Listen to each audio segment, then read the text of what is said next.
Mari bergabung dalam khotbah minggu setiap hari Minggu pukul 7.30 pagi waktu Indonesia bagian Barat di YouTube Paul Karo-Karo.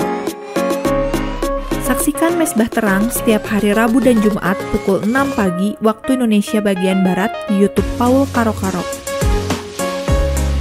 Bagi saudara-saudari yang diberkati dengan channel ini dan ingin memberikan persembahan, dapat diberikan ke rekening Bank Gereja GBI Capital melalui QR Code BCA Mobile.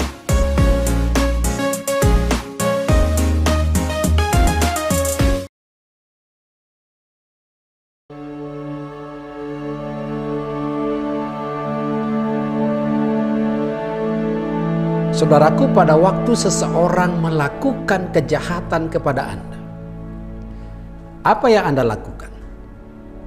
Membalas, diam,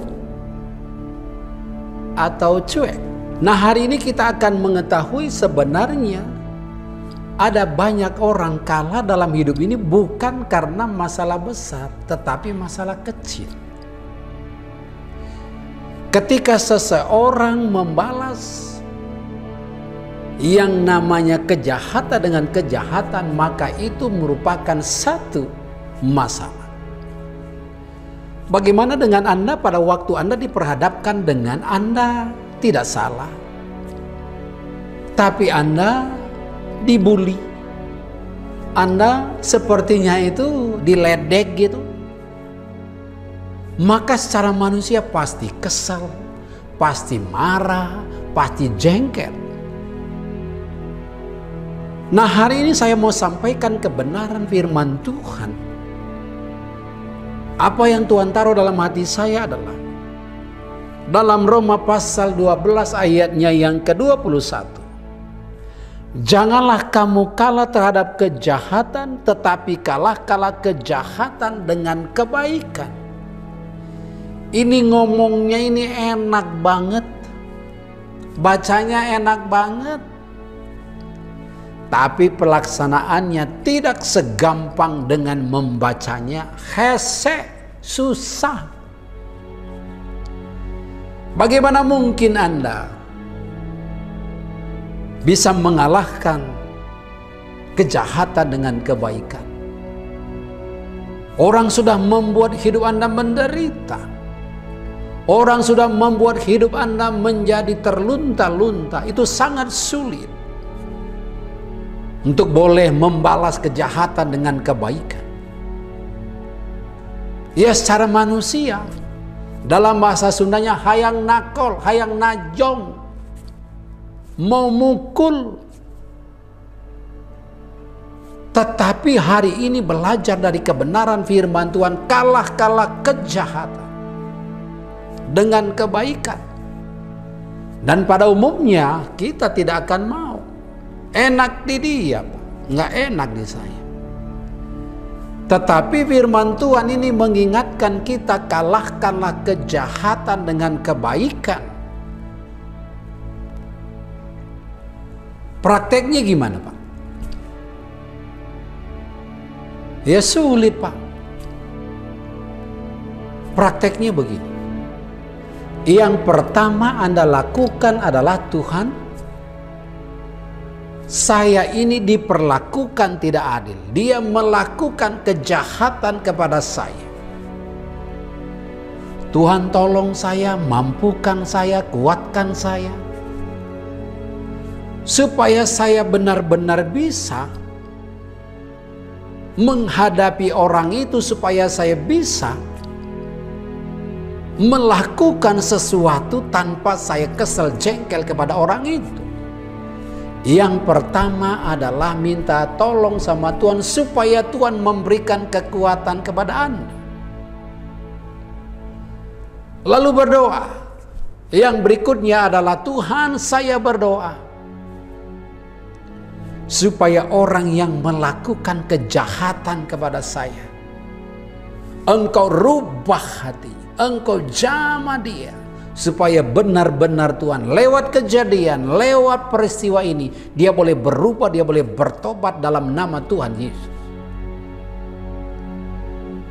Jadi pada waktu kita melakukan seperti itu, maka itu berarti bahwa Kita sudah melakukan yang namanya membalas kejahatan dengan kebaikan. Dengan cara apa? Dengan cara berdoa. Yang pertama, kuatkan saya ya Tuhan. Lalu yang kedua, berdoa bagi orang itu supaya orang itu disadarkan oleh Tuhan, dilawat oleh Tuhan, supaya dia benar-benar sadar akan perbuatannya bahwa dia itu melakukan perbuatan yang jahat kepada Anda.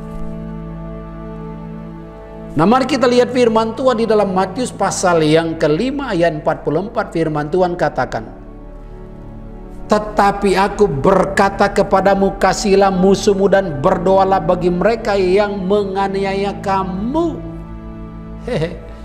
Sulit bro. Bagaimana kita bisa mengasihi orang? Oh, udah sebel begitu, pikas sebelan begitu. Tapi firman Tuhan katakan apa? Berdoalah bagi musuhmu. Nah, kadang-kadang doa kita ya doa kepahitan. Doa kepahitan gimana? Tuhan, kalau dia lewat jalan Jenderal Sudirman supaya dia ditabrak mobil dalam nama Yesus. Nah, itu namanya doa kepahitan.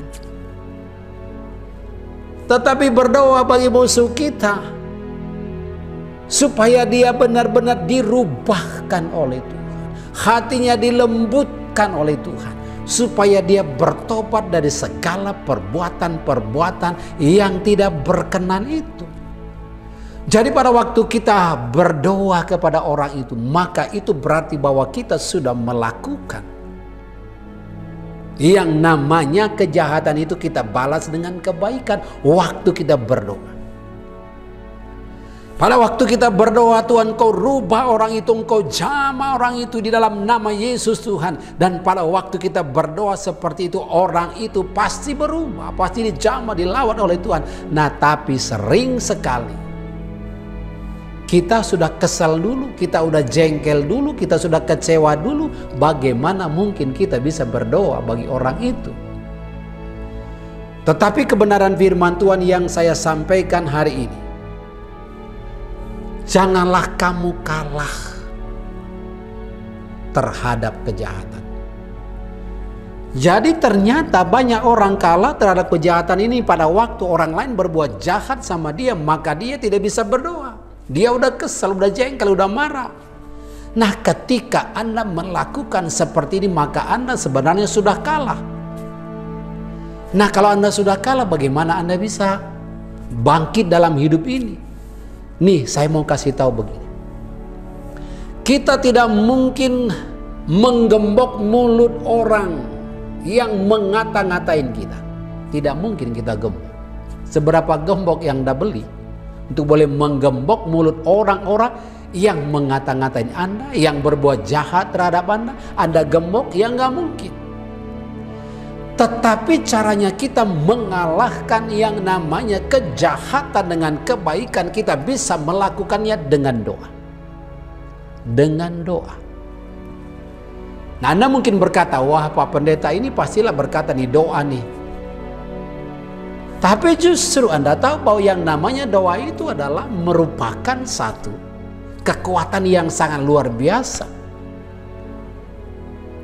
Pada waktu Anda berdoa yang melakukan jahat terhadap Anda, maka orang itu akan dilembutkan oleh Tuhan. Orang itu akan dijamah oleh Tuhan.